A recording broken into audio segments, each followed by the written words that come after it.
Hey guys, welcome back! So, in last week's episode, we talked about legal piracy here in Portugal in the 80s and early 90s. So, in this new video, I'm gonna focus on video games prices through the years. Are you intrigued? Let's take a look. Portuguese Anti-Piracy Law 109 was finally introduced in August of 1991. The crime of selling pirated video games would be, from that moment on, punished with a 3-year incarceration, and the establishment could even be permanently closed down. So, electronics and computer stores owners that used to make copies to be sold at much lower prices, as low as 75 cents, had to start selling originals. Suddenly, video games were too expensive for most wallets. Back in the 80s, creating a game involved in most cases only one person in a matter of 90 days or even less. Nowadays, hundreds of artists are hired to make one single game that could be on the making for several years. Take Duke Nukem Forever as an example. It was announced in 1997 and only released in 2011. This factor is what makes the game's final price. So, to understand games prices a little bit, let's take a look at Grand Theft Auto 5. Its numbers are impressive. Its development began in 2009 and involved more than 1,000 professionals. It is estimated that the combined cost of development and marketing was somewhere around $265 million, being one of the most expensive games to this date.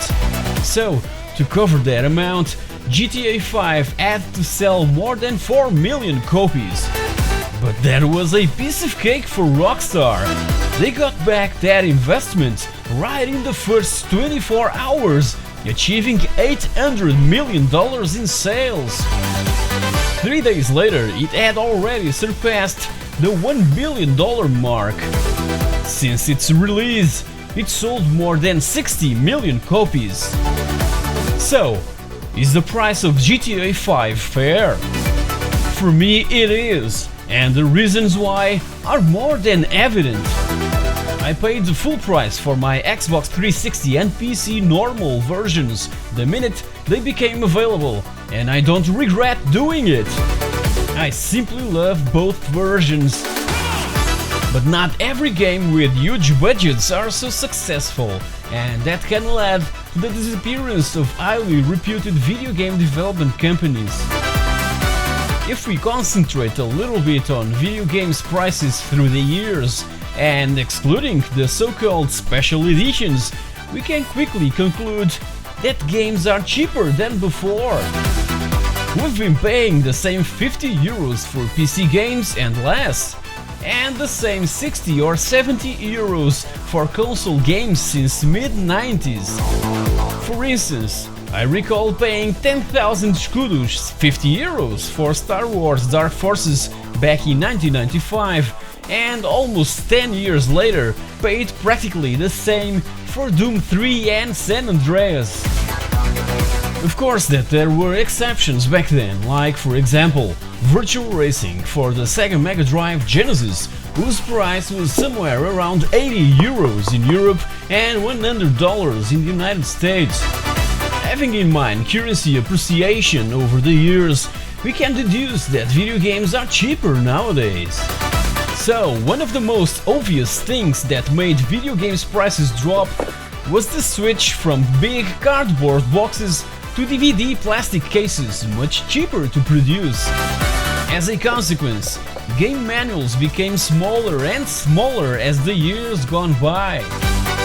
In the 80s and 90s, game manuals and other extra perks that used to come inside these big boxes, combined with our own imagination, helped to build the setting of the game itself, cause as you know, games were a bit primitive back then.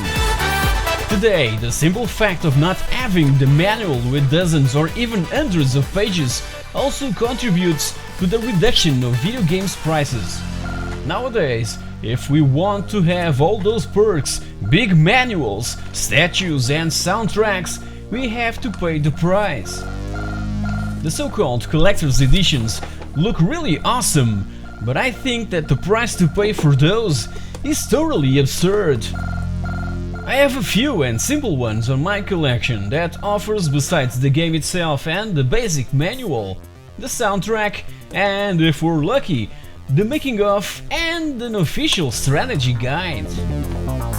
Publishers realized that it would be cool and highly lucrative to bring back all those perks that they've slowly taken from the players through the years and call it Special Edition or Collector's Edition. Smart move. Players are now paying more for those so-called special editions than before, cause back then every edition was considered special. So, are you happy with video game prices? Do you buy and support this new practice for special and collector's editions? Tell me everything in the comments section below, and if you've enjoyed this episode, like, share and subscribe to the pixelthing. Meanwhile, check these videos about my 48K ZX Spectrum memories and a look back at Thalion software and the demo scene. Thank you very much for watching, and I'll see you all next week.